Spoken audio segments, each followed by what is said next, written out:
Bismillahirrahmanirrahim. Respected Puan Noraini Muhtar, Chief Librarian Darul Hikmah Library IIUM, respected panelists for today, Professor Technologist Dr. Azura Amin from International Institute for Halal Research and Training INHART, academic and researchers, senior officials, head of departments, head of units, and colleagues from Darul Hikmah Library IIUM, officers within IIUM and without, ladies and gentlemen. Assalamualaikum warahmatullahi wabarakatuh and a very good morning. Alhamdulillahi Rabbil Alamin wassalatu wassalamu ala ashrafil anbiya wal mursalin wa ala alihi wa sahbihi ajma'in. In the name of Allah, most gracious and most merciful, praise be to Allah, the cherisher and sustainer of the worlds, and blessing be on our Prophet Muhammad sallallahu alaihi wasallam and his family and his companions. Ladies and gentlemen, on behalf of Darul Hikmah Library, we wish to extend our warm welcome and thank you to our special guests and all participants to this session on Research Postdoc Expert in Action Series 4. As IIUM is heading towards responsible research and innovation and humanizing education, researchers started to perform more impactful researches which are beyond academia. Thus, the main objective of this session is to provide a platform for the researchers to share their research to the public. Hopefully, all of us will be able to reap as many fruitful inputs and tips, inshallah. Honorable guests, ladies and gentlemen, to gain barakah of our event, let us start with Kitab Al-Fatiha.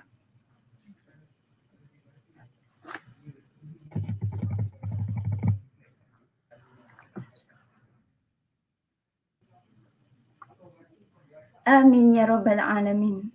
Honorable guests, ladies and gentlemen, we are very honored today to have our invited panelists to share her research experience with us within 45 minutes. While listening, you are free to post questions in the chat box and we will read the question during the Q&A session. It is my pleasure to introduce our panelists for today, Professor Technologist Dr. Azura Amin. Professor Technologist Dr. Azura Amin received her Bachelor of Science with Education from University of Malaya in 1996. Then, she pursued her study in Master of Science in Plant Biotechnology from the same university in 2001.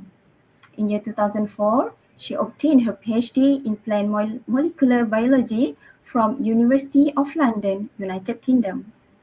In 2018, she was awarded as a professional technologist from the Malaysia Board of Technologists in the field of biotechnology. Professor Technologist Dr. Azura Amin has been with IIUM for 20 years, since year 2001. She is currently a professor and the Deputy Dean of Responsible Research, Publication and Innovation at the International Institute for Halal Research and Training INHART. She is also an Executive Director for Halal Sphere Journal from year 2020 until today. Professor Technologist Dr. Azura is active in commercializing research products. Among her commercialized research products are recombinant bromelain and halal broom cream cheese. She is actively involved in community engagement and knowledge transfer projects related with integrated and sustainable agriculture farming InSAF with IIUM Mahala Sumayah Representative Council, IIUM Mahala Asia Representative Council, staff at Research Management Center IIUM, community orang asal Batu Dua Bentong Pahang, student and teachers SKJL Jalan Batu Kuala Lumpur, and community PPR Gombak Setia Kuala Lumpur. And now, presenting to you, ladies and gentlemen, Professor Technologist Dr. Azura Amin to share her research project with us, entitled Integrated and Sustainable Agricultural Farming InSAF. Please welcome, Prof. Bismillahirrahmanirrahim. Thank you, Sister Ainin, our moderator for today. Thank you to Darul Hikmah Library, IIUM, for giving me this opportunity to share with all some of the activity that me and my friends are working on and doing at the university beside our normal task, which is teaching to our students. Let also thanks Allah Subhanahu wa Ta'ala because we are still given the opportunity to feel the blessing of Allah Subhanahu wa Ta'ala and still be able to breathe fresh air this morning. Assalamualaikum warahmatullahi ta'ala wabarakatuh, and very good morning to all, whether you are at the StreamYard platform or on the YouTube. This morning, I am going to share with you my experience and information on the integrated and sustainable agriculture farming, or in a short form, we call it InSAF, and in Malay, we call it Pertanian Bersepadu dan Lestari. Alright, this project or this research or activity were carried out for the effort to promote INSAF at International Institute for Halal Research and Training, IIUM. This is where I came from, together with other KCDIO or other kuliah and office in UIA, such as kuliah of engineering, kuliah of architecture and environmental design, kuliah of education, not to forget student from student union, from Mahala such as Mahala Sumaya, Mahala Asia, community inside IIUM and outside IIUM such as PPR Gombak Setia, Sekolah Kemasaan Jalan Batu, and not to forget government agency such as Dewan Bandaraya Kuala Lumpur, Jabatan Pertanian and Jabatan Perikanan.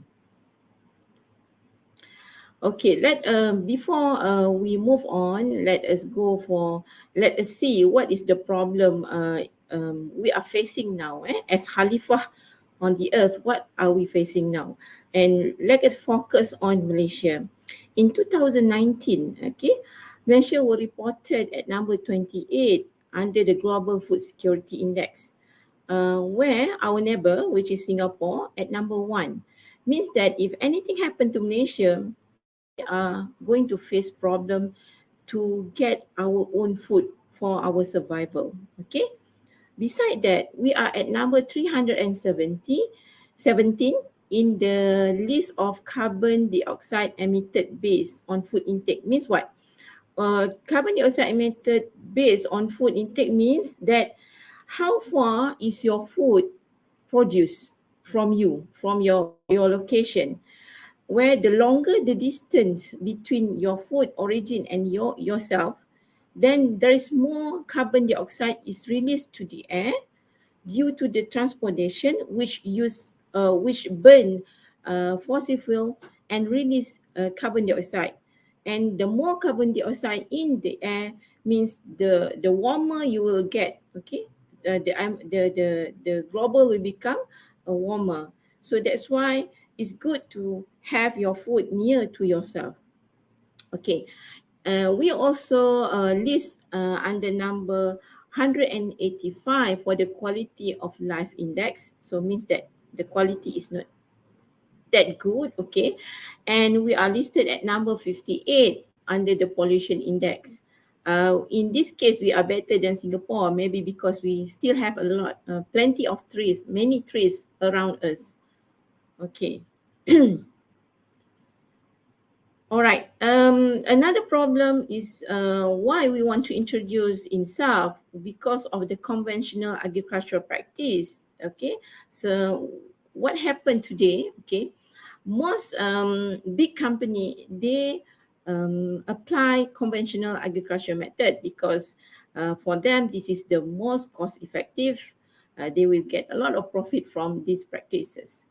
However, from our study and observation that conventional agriculture actually will decline the soil fertility by ploughing field regularly. We will leave the top soil bare. Okay, they will expose to the sun, which then reduce the microbiome in the soil. Okay, and the soil become compact. So when the soil become compact and not fertile anymore, so the farmer has to rely on the synthetic fertilizer and pesticide to get more, to get their farm more productive. Okay, and another thing that when we apply conventional agriculture, okay, we will contaminate our water source pollution, our freshwater source pollution. It causes pollution to our freshwater. Why? Because when we use a lot of chemical pesticide and fertilizer, and also in organic agriculture, they use manure, animal manure. This will cause water sedimentation in the river, which then reduce water quality. And next, when the water quality is not good, it will reduce fish production. And finally, it will also affect ourselves when we drink the polluted water. Okay, what we do at the end of the day will come back to us. And this type of practice also cause water scarcity. When there is when they expose the soil to the sun directly without covering the soil with cover crops or mulch, then the soil become dry, so we have to use more water. Okay, and it become overuse of the surface and groundwater source, and at the end of the day it will cause drought to some of the place on the earth. This is happening. Okay, it is also cause climate changes, because when some of the farm become non-fertile anymore, so the farmer will move to the other side of the area of the forest. They will open the new area for the farming purposes. Okay, when they open the new area and they didn't protect this area with cover crops as soon as possible, there is no water holding capacity anymore. Okay, because all the trees that holding the water all this while is no more, which then cause when there is heavy raining season, it will cause flash flood, and when there is too much sun, it will cause drought. Okay, so at the same time, this practice also reduce the biodiversity on the earth. Okay, when we overuse pesticide, it will cause decline in number of pollinator, especially the bees. When this pollinator become decline, then the pests become resistant to the pesticide that we use, and which force the farmer to use more and more pesticides and fertilizer. And at the end of the day, too much pesticide and fertilizer, chemical pesticide and fertilizer, will at the end of the day reduce our health, especially the farmers lah, the one that in actively in that area. And some research shows that to expose too much on pesticide and fertilizer will cause autism to to baby, okay, the kid, and Alzheimer to the old people. Okay. Okay, beside that, let us look at animal agriculture, okay, especially the one that practicing feedlot technology. So when you breed too many animal, okay, not the free rare, this is the feedlot one. I mean, you put them in one area, you just give them food for them to grow very fast, and then we can sell. This kind of practice, okay, will produce a lot of methane gas emission. And when methane is exposed to the air too much, so it will cause greenhouse effect. And a study shows that animal agriculture by feedlot is actually the second source after the fossil fuel. Okay. When a breeder do for it deforestation, because they want to open more land for the animal for to breed animal, so it will cause deforestation. And it shows that study shows that animal agriculture is number one cause for deforestation. And number one cause for biodiversity loss, because they only introduce a certain type of animal in that area. For example, when they introduce cow, so other animal in originally in that area will become slowly reduced in number. And the waste, okay, the manure produced by the animal agriculture, when not treated well, it become the first water pollution source. And the methane also gas also is the source for the air pollution. It shows it's number one source for the water pollution. Okay, so me and my friends actually try to give awareness through the project we call InSAF Real World Laboratory Project. We try to actually to give awareness and to encourage people, okay, to have a like halal and toy lifestyle, to practice halal and toy lifestyle, integrated and sustainable agriculture, to enhance our food security, to reduce carbon footprint, and to have a better quality life. Okay. This is the aim of the research actually. Okay. First, we want to fulfill our amanah as Khalifah, because at the end of the day, we will be asked, what have you done to the earth that Allah gave to us? Okay. So beside that, we have a specific objective for this. We want to promote halal and toib lifestyle, because we know when we produce our own food, we can make sure that it is from the halal and toib source. And we want to contribute to enhance national food security index without compromising the ecosystem. Means that you get your food, but at the same time the ecosystem remain as good as possible. To enhance awareness on integrated and sustainable agriculture, because integrated and sustainable agriculture is not organic farming, is not conventional farming. Actually is a mixture of good element from many type of practice. Okay, we just choose the best one and gather it here and practice it here. So we would also like to enhance community knowledge on integrated and sustainable agriculture concept. And finally, we would like to encourage people to contribute in producing balanced individual, as mentioned by Falsafah Pendidikan Kebangsaan, because uh, people who do not look after their environment and ecosystem is not balanced yet. Because Falsafah Pendidikan Kebangsaan say that we would like to produce a balanced human being. Okay, all right. Okay, where does the integrated agriculture and farming comes? The idea comes from the tropical rainforest ecosystem. If you look at tropical rainforest ecosystem, there's nobody go and water that area. Okay, there's nobody go and fertilize that area, but this area maintain their stability throughout the whole year, because the system itself helping each other actually.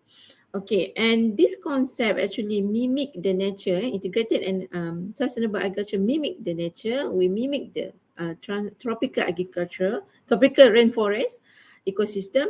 It is also integrated, means that we're not looking at plant only, we also look at animal, we also look at human being, and we all would like also to ensure that the farmer get the profit out of the activity. Okay. When we go to people, we introduce 8 modules under this INSAF. Among them are the laboratory analysis, the farm design, urban farming, and agro entrepreneurs. Means that we would like people to know how to, when they produce a lot for themselves, they can now sell to other people surround them. Okay, and we also introduced to them engineering the sustainable farm, plant and biology at this sustainable farm, the main sustainable farm element, and community engagement and social entrepreneurships. Among the important element in integrated and sustainable agriculture is the cover crops for the large scale farm. For the large scale farm, we will use cover crops, but for the small scale, we will use the wood chips, okay, or green manure. Green manure means that the waste that produced from the plant, okay, you cut when you trim some plant, so the waste to become the green manure. Okay, why we want to apply the wood chips in the small scale? Because if you know that Malaysia, we have many plants surrounding us, and all these are free resource. Especially in UIA, you can see that every day our gardener will collect all the leaf and put in a plastic bag and send to outside party to be treated and become compost. Do you know that they use that leaf and make compost? And you can buy back those compost from them. Okay. It is wood chips is a very effective mulch. Okay, because it can suppress, and when you put it very thick, it will suppress weeds for an entire season. So you don't have to use herbicide to control the weeds. Okay, and it has ecological benefit because when you apply mulch by wood chips ni, you will encourage mycorrhizal fungi to degrade the wood chips. And this mycorrhizal fungi actually has a mutual beneficial relationship with crops. Well, others, it can improve the overall health of the soil ecosystem. It will make, when the mycorrhizal fungi to stay in the soil, it make the plant become healthier. It has a symbiosis or its mutual benefit between the plant and the mycorrhiza. So the wood chip also good at absorbing water. So means that you don't need to water. Once you plant your plant and put the wood chip on top of that, you don't have to plant to water frequently, because that wood chip keep the water, okay, and protect the soil below from the direct sunlight. So when we use this wood chip, we also apply no digging method. Okay, so to maintain soil fertility, we don't apply digging method, because when you dig the soil, you expose the the microflora or the bacteria in the soil to sunlight and will kill them. So this bacteria or this microflora actually have function to help plants health.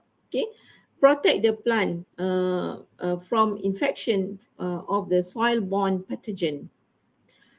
Okay, you can when we apply this, we will use less fertilizer, because the microbe and the earthworm is already there to fertilize the soil and give to plant. And this is also a cold composting method. When we apply cold composting method, mean less methane emission and less greenhouse effect to the globe. Another element that we emphasize in this study is also rainwater harvesting and fish pond or pond lah. Okay, when you have a big area, you can apply pond. Okay, you can create pond in the big area at a very low land side of the farm. Okay, during the rainy season, okay, this pond will keep all the water.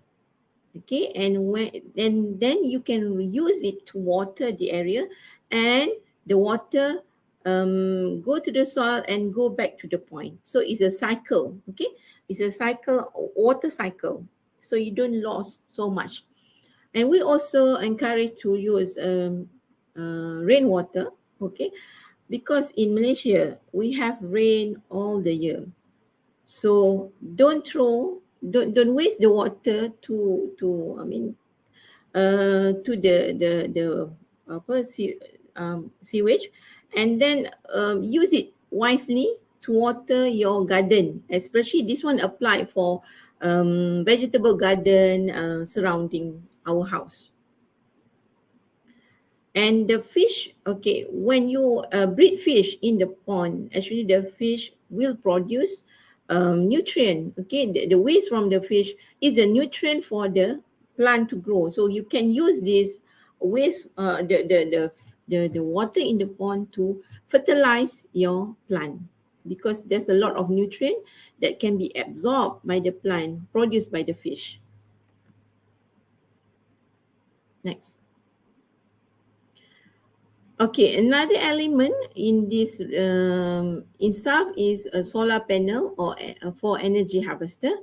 Okay, for Malaysia, we are blessed with what we call it, throughout the whole year, we'll get sunlight and we'll get rain. Okay, inshallah, this week we have the whole sunlight. Okay, throughout the only yesterday in the afternoon we get rain, and this is very good for us because we can harvest as much as possible sunlight to produce electric energy, because farm, for your information, and in the farm they use a lot of energy for all the activity. For example, when they want to pump water, okay, from the pond to the area, they need electricity. So this is where you can use the energy, electricity from the solar panel to for the water pump, and then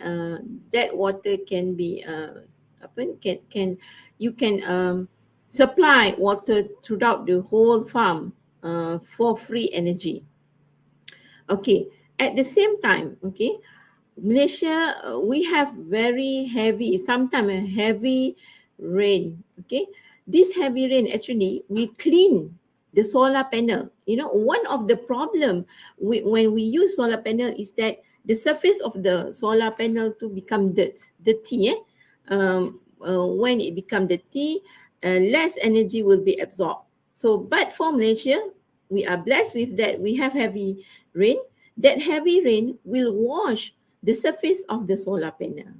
Okay, so our solar panel in most of the time will become clean. Okay, we don't have to climb and wash the solar panel ourselves. Okay, next. Uh, in InSAF also, we encourage high biodiversity. Okay, means that we don't apply monocrop practice. Monocrop practice means if you plant maize, for example, or you plant wheat, for example, for the whole land you will plant wheat, because this is going to increase disease, okay, cause of disease to the plant. When you have biodiversity, you have high biodiversity farm, some of the plant will protect another plant. I give you an example. If you plant tomato, you should plant chrysanthemum, or you should plant, in Malay we call it bunga tai ayam, something like that kan. You marigold, okay, you should plant marigold together with tomato, because marigold will produce chemical that release in the soil to kill soil pathogen, okay, or nematode we call it.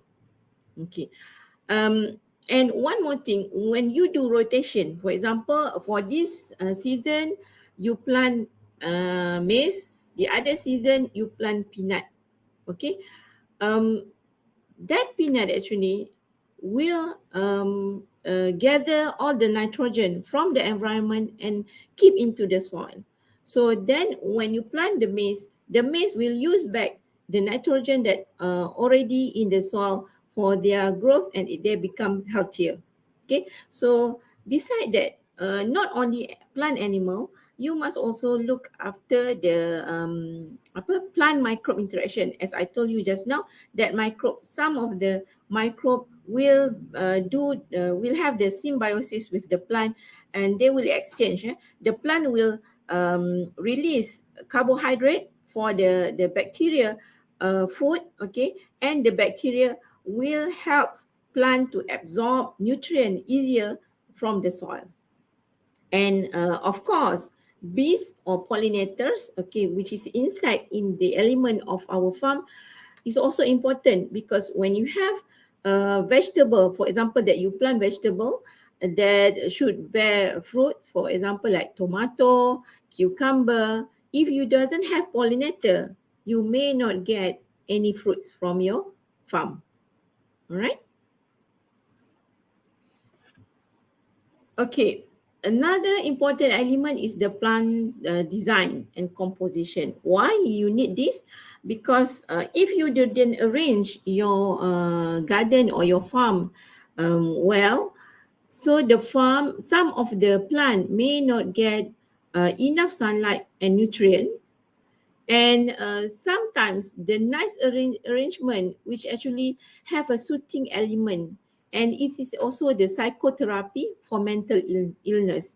There is some study from German showing that gardening has some psychotherapy effect for people with mental illness. Okay, and another thing that why you need to do a proper design, because it will make your life easier lah. Then when you want to maintain your farm, so it's easier for you to walk. You have to make sure that between the plant there's a pathway that you can use to get all the supply to your farm. Okay. And finally, what I want to say, okay, I take it this from Surah An-Nahl, okay, ayat 60, okay. Allah said that, atau siapakah yang telah menciptakan langit dan bumi dan yang menurunkan air untukmu dari langit, lalu kami tumbuhkan dengan air itu kebun-kebun yang berpemandangan indah yang kamu sekali-kali tidak mampu menumbuhkan pohon-pohonnya. Apakah di samping Allah ada Tuhan yang lain? Bahkan sebenarnya mereka adalah orang-orang yang menyimpang dari kebenaran. Allah said that whatever it is, Allah is the owner of the earth, okay? So you must try your best to protect the earth. At the end of the day, Allah is the only one. Next. Okay, this is the member. Okay, this is people behind the screen. Those who together with me, you know, in the farm, in the field, in the lab. Okay, there are people together with me, not behind me. They are working together with me very hard. Okay, you can see that they are coming from different kuliah. Okay, I would like to borrow one as a phrase from my friends Thai. Okay, she said that if we grow a tree, we grow only one tree. But if we inspire 1,000 people, we will have 1,000 trees. But if each of us grow a child who knows to appreciate nature, we will grow billions of trees. So hopefully that what we share here can grow child. Okay, although we are not child anymore, but we have child. If the mother didn't know how to teach the child to plant or to appreciate nature, then there is no child, okay, that can appreciate nature. Okay, so that's all from me. Thank you. Thank you. Thank you so much, Professor Technologist Dr. Azura, for your presentation. It is indeed a very informative and interesting sharing. Okay, ladies and gentlemen, now we come to the question and answer session.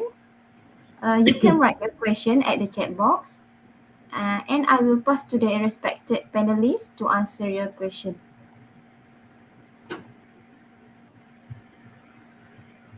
All right. The first question is from Brother Muhammad Rizwan, Prof. Does sustainable agriculture require a higher level of management and ability among the farmers? All right, thank you, Brother Muhammad Rizwan. As I told you, actually, the sustainable agriculture is mimic the tropical rainforest. If you look at tropical rainforest, there's nobody manage the forest, is it? Am I right? Yes. But for the new area, that never practice sustainable agriculture yet, we have to start somewhere. So once you start somewhere, then the farm actually will look after themselves and need very less management from, or very need very less touch from the farmers actually, because the system actually helps themselves, but make sure that high biodiversity is there, so they will help each other. We will try to look after part where example, maybe in some season, for example, that too many heavy rain, then the pest will become dominant during this time, so during this time, then you give some input lah to the farm, but the rest of the day, if there is nothing actually that have a big issue, so let it be. Okay, let the farm look after themselves. Yes, hope that Okay. it can answer. Okay, insyaAllah. Okay, Prof. Another question, still from Brother Muhammad Rizwan. What can be done to increase the share of agriculture in the gross domestic products? Alright, brother Muhammad Rizwan. Okay, I do remember when when I'm kid lah, young one. My grandma actually, I grew in an orchard. Okay, my grandma house is in the middle of the orchard. Okay, we have plenty of durian trees, rambutan trees, and all the vegetable. She plant vegetable by herself, and her age, when she died, nearly 90 something, 90 years old, something like that. Okay, and in many times that she produced a lot, so when she produce a lot, she will share to the neighbor, and the neighbor will share something else to her. This is like what we call it in, they call it system barter, something like that. I give you A, you give me B. Maybe I didn't plant spinach, for example.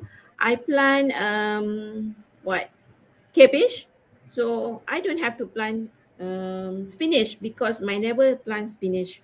So what we can do actually, we share to each other. This is can improve our gross domestic products lah. Um, Money is not everything actually in during that time lah. But now when we live in the city area, okay, we don't have area to plant. Okay, so we become more um, selfish, okay, because we know we don't have enough, so how do we give to others?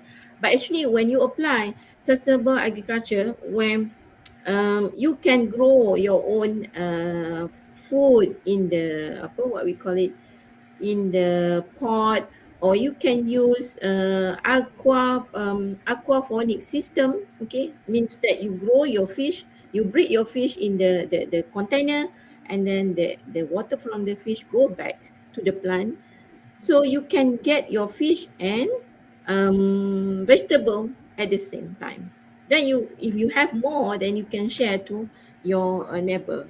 Okay, hopefully it Yeah. answer, I don't know. Interesting, Prof. Very interesting answer. Okay, next, the question from Sister Farika. Okay, Assalamualaikum, Prof. How to gardening in the high-rise building? All right, Sister Farika, as I told you, INSAF, or Integrated and Sustainable Agriculture, is uh, is is an integrated application. Means that we will take any good practice. For example, I give you, in high-rise building, you can use the system of aquaponic. Okay, or you can use a self watering pot. Okay, so you don't need very big space. For example, if you just want to grow curry, you use curry leaf to make curry, kan. You don't have to buy. If you want to buy, you have to go down. I mean, if you stay in high rise building, you have to go down and then bring your car to the shop, during this process you actually produce carbon dioxide, so you create to another global warming effect. So if you can, I know in a small pot you grow your curry leaf, or you grow your those important important apa element in your recipe kan. Contoh example, no, example is the turmeric leaf, okay, all those things you don't have to buy, or chili padi, the small chili, all those that you can actually grow in high rise building. I give you example, and in Singapore, there's not many apa tu landed house. Many of the house is high rise building. So what the community did, okay, that community in that the building, they grow their vegetable on the rooftop of the high rise. The community together, okay, they grow up there, and that's why now they are very active in producing their own food for Singapore. So it's quite um, sad to know that actually Malaysia next to Singapore, where Singapore doesn't have many area, many plant, many land, but they can still be the first in food security, where we have sometimes, we know that not many of us staying in the landed house, but even a landed house you still have like 5 feet next to your house. You can still grow something. The important thing for your ingredient, that's all. So you don't have to go and buy in the shop. All right. Thank you, Prof, for the answer. And then a question from Sister Anis Azia. Assalamualaikum, Prof. Can I recycle coffee ground for my garden? Sister Anis, yes, definitely. It's a good fertilizer for your garden. Okay, but don't put too much because it's quite if you put too much fertilizer, your plant become wilted lah kalau it's not enough. If you don't supply enough water to your plant, then they wilted pula nanti kan. So too much fertilizer is not good as well. So just put small amount but frequently, because coffee ground is considered as organic. So organic fertilizer normally doesn't if give their effect instantly. They will be very slow but consistent. All right. Okay. Okay, next question from Sister Haslina Mat. Okay. What is the suitable plant to use mixed wood chip compost? Okay, compost. Any plant is suitable to grow in a compost, because compost ni is considered like it has a balanced NPK. You know, NPK is the fertilizer for the food for the plant kan. So compost consider has balanced NPK. Okay, so you can grow any plant you can grow in the compost. All right. There's no issue. Hmm. Okay, Prof. Okay, next question from Sister Maznah. Salam, Prof. Some plants, for example, bayam Brazil, is suitable to be planted in batang pisang. Does banana tree produce natural fertilizer to the plant? What's your comment, Prof? Jazakillah khair. Okay, Sister Mazna, actually bayam Brazil ni you can grow anywhere. Even you throw them on the soil pun next to your house, it will grow easily because it's very tolerant plant. And it's not from Malaysia. It is imported actually. It came originally. It's not Malaysian actually. Bayam Brazil. It can grow anywhere. As you said that in Batang Pisang, is do that Batang Pisang actually has natural fertilizer, because any plant actually it has fertilize for themselves lah. Okay, so but when you cut the stem, batang pisang ni, you cut the stem and you can use, but not for the whole, for long lah, not for a long time. Just for a few months, then it's okay lah. After that, maybe it's good if you compost them, become a compost, then you use back to plant, then it's better. Even, people can produce fertilizer from what we call it, water spinach, kangkong. People can produce good fertilizer from kangkong, water spinach. How to do it?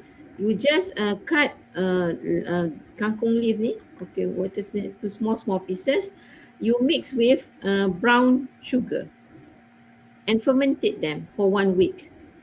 After 1 week, water that produced from the fermentation, you mix with a lot amount of water, okay, as possible is rainwater lah. Then you can fertilize your plant, your garden. Alright. Yes, next. Okay. Okay, from Brother Muhammad Rizwan, how much does a solar farm panel cost? Okay, solar pump. Okay. Actually, the panel, solar panel is not that expensive. The issue with solar panel is the battery. Because so far, okay, the battery is the expensive part lah. Where because until this moment, scientists did not come to the stage where they can have a battery where can keep as much as possible energy, okay, because when there is a sun throughout the day, okay, they will produce energy, electric energy, and this energy must be kept in a battery for the usage of in the time where there is no sun. That is the problem. So far, there is not yet lah, it's still in the making, not yet a battery that can keep as much energy as possible. So that's why we encourage people to deal with the NB. So then if you have the solar panel in your house, okay, you can sell back the energy to grid, okay, TNB grid. Understand or not? Okay, you sell the energy created by your solar panel to TNB grid, and then you use the electricity from the grid as usual. So TNB will deduct. If you use more, then what you sell to them? So that's the leftover is the one that you have to pay to TNB. And the problem with the farm, okay, most of the farm located at rural area where there is no TNB grid, okay, no electricity from TNB. So I give example. This is my own experience because I have a farm in a rural area where we plant coconut and durian trees. Okay, there is no grid, TNB grid, so we have to 100% rely on a solar panel. Okay, so the issue is that battery cannot maintain for the night time. For the night time, we will not have enough energy lah.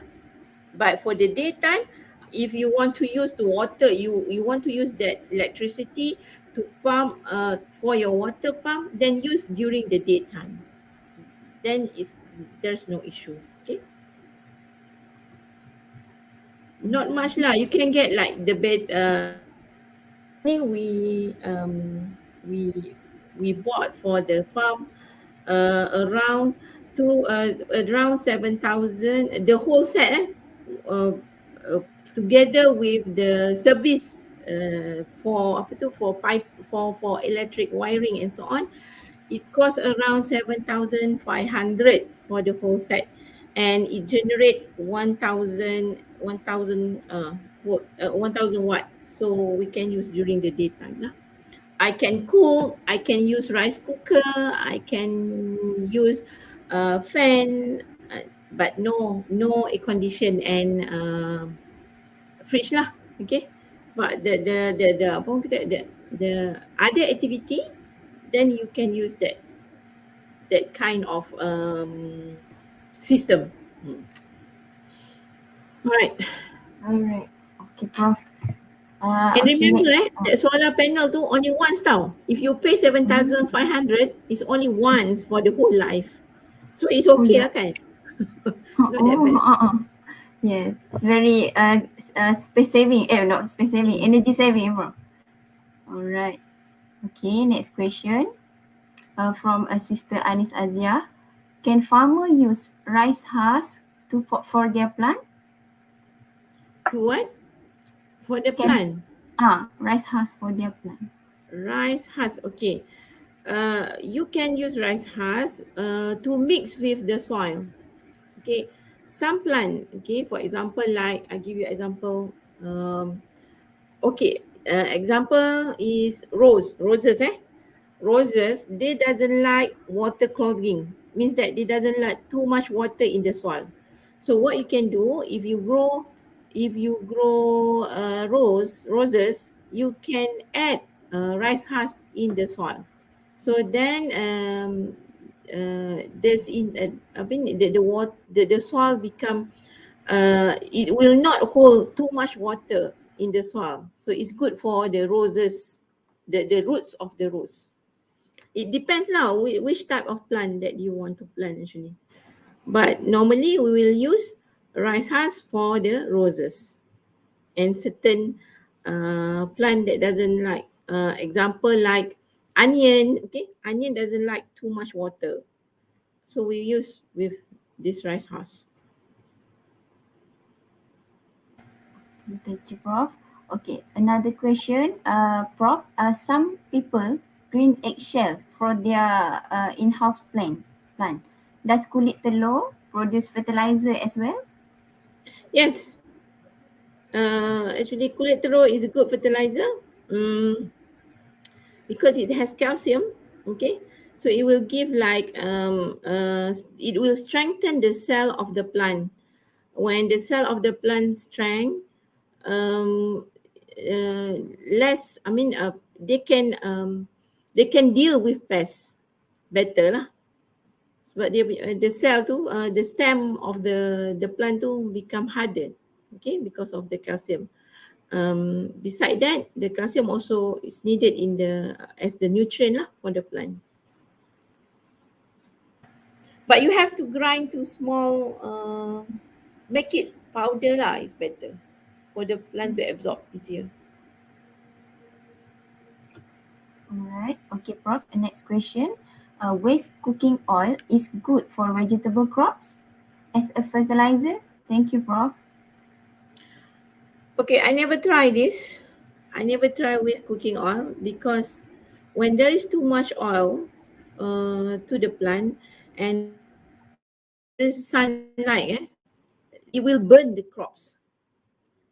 When the soil attached to the when the oil attached to the plant, okay, and there is there is sunlight, it will burn the leaf or the stem of the plant. So I no, I think you shouldn't use that. Okay. Okay, next question. Okay, okay, from Brother Saiful. Okay, Prof. Can share tips to prevent pest attacks on chili trees? Chili is the most difficult plant. All right.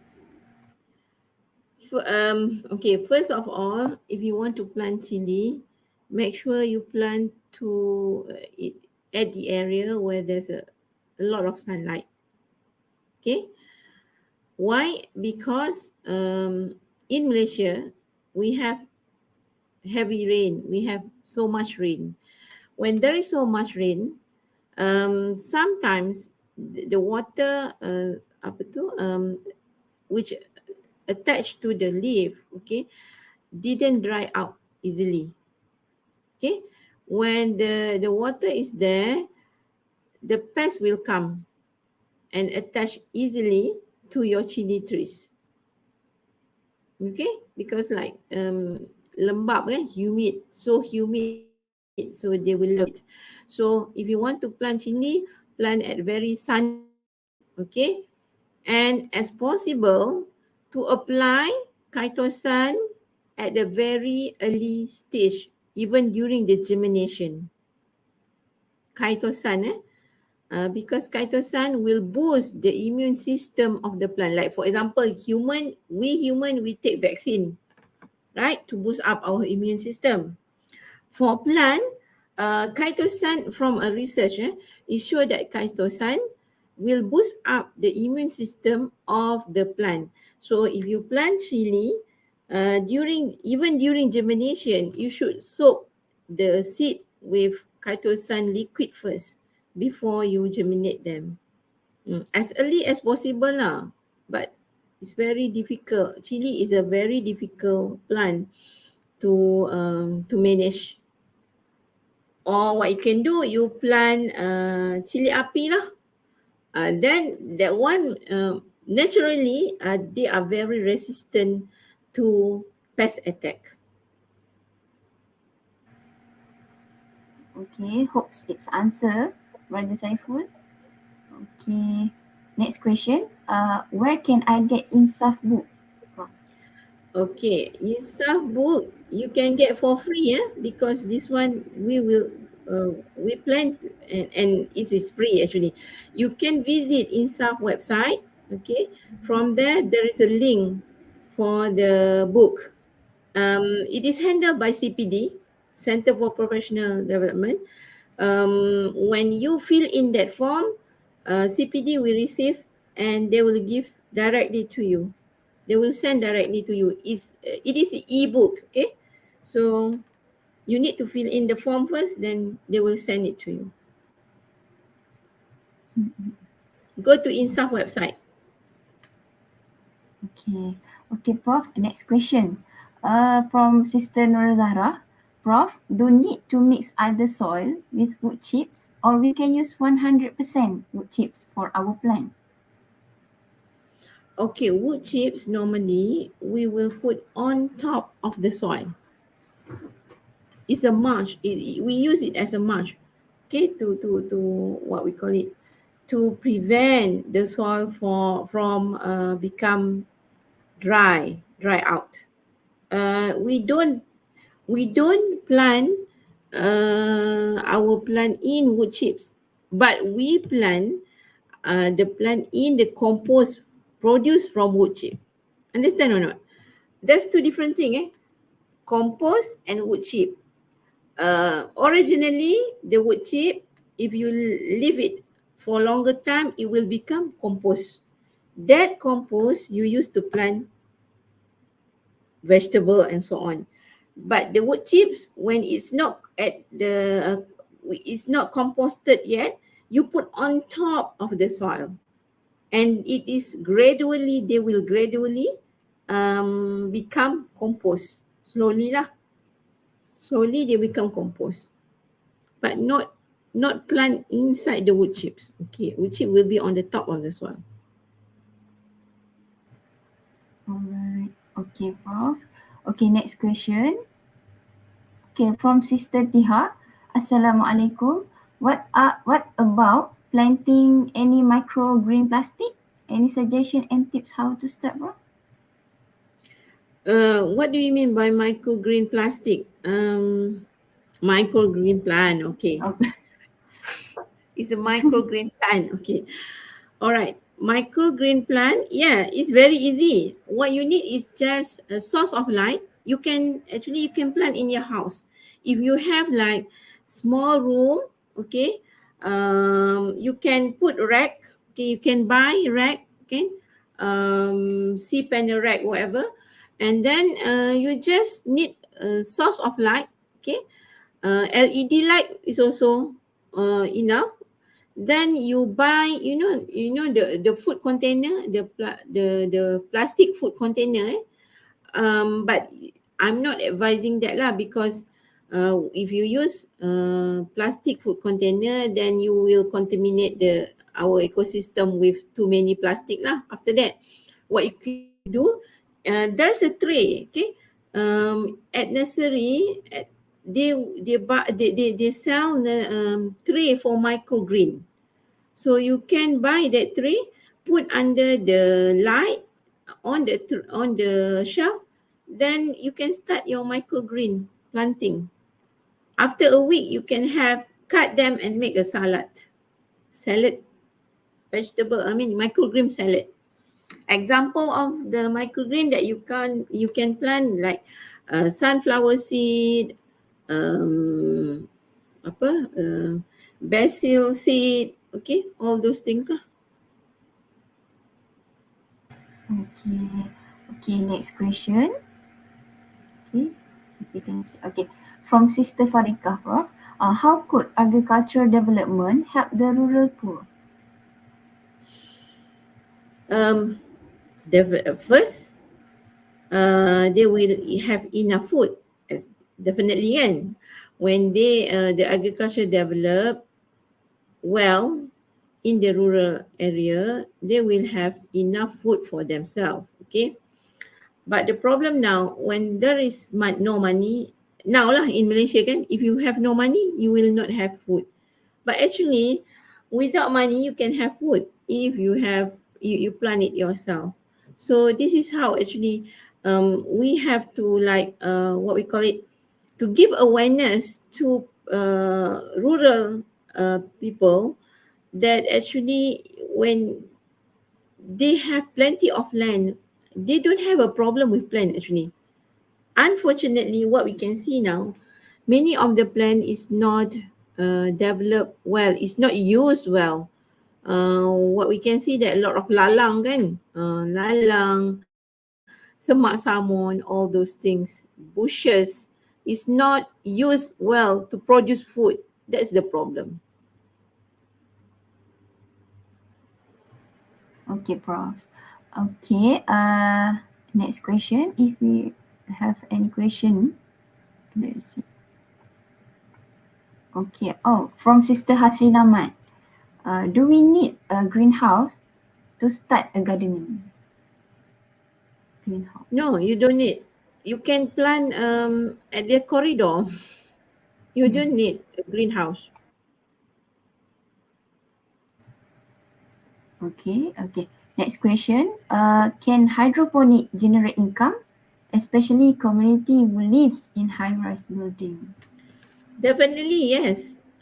We can see the example, like in Singapore, okay, they generate income from the hydroponic, aquaponic, which they produce on the rooftop of their high-rise building.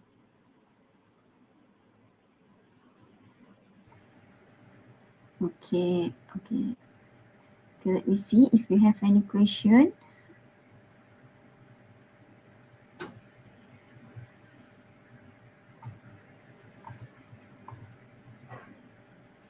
Okay.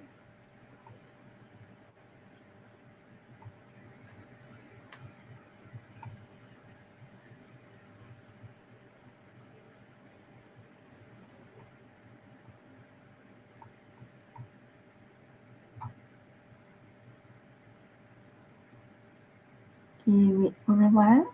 And wait. Okay. Okay, from Sister Farika.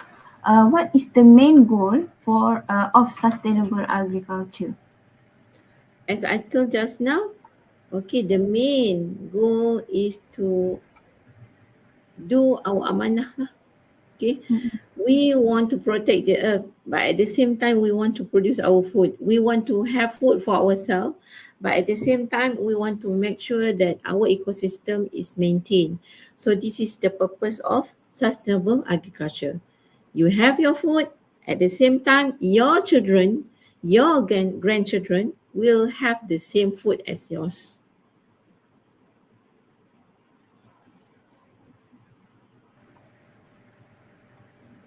Okay, Prof. Yes. Okay, let's see if have any question. Like from Sister Tiha mentioned, thank you, Prof. I have tried 2 times plant microgreen, but fail. Need to try again with more reading. Okay, Okay. Sister Taiha. Actually, do you know that tauge? We call it tauge, right? Mm-mm. Tauge is actually a microgreen. So you Mm. can, if you fail the other type of plant, you try tauge first, and then it will give you encouragement when you success.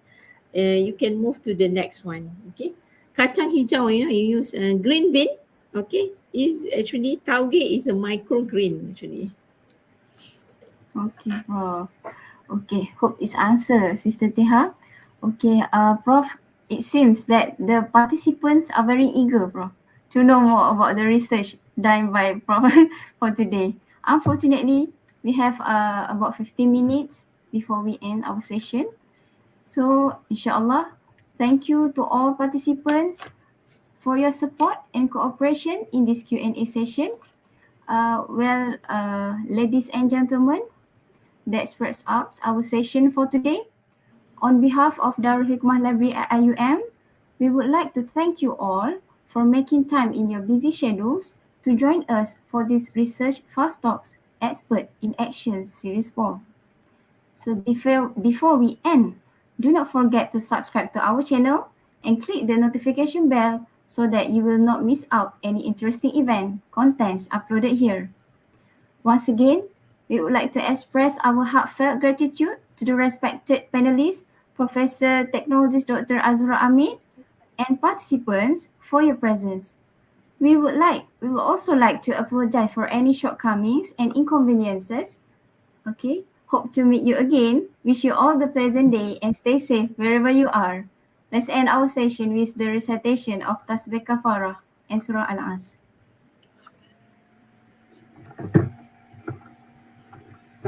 With that, wabillahi taufiq wal hidayah. Wassalamualaikum warahmatullahi wabarakatuh. And thank you. Waalaikumsalam warahmatullah. Thank you everyone. Thank you, Prof. Thank you, everybody.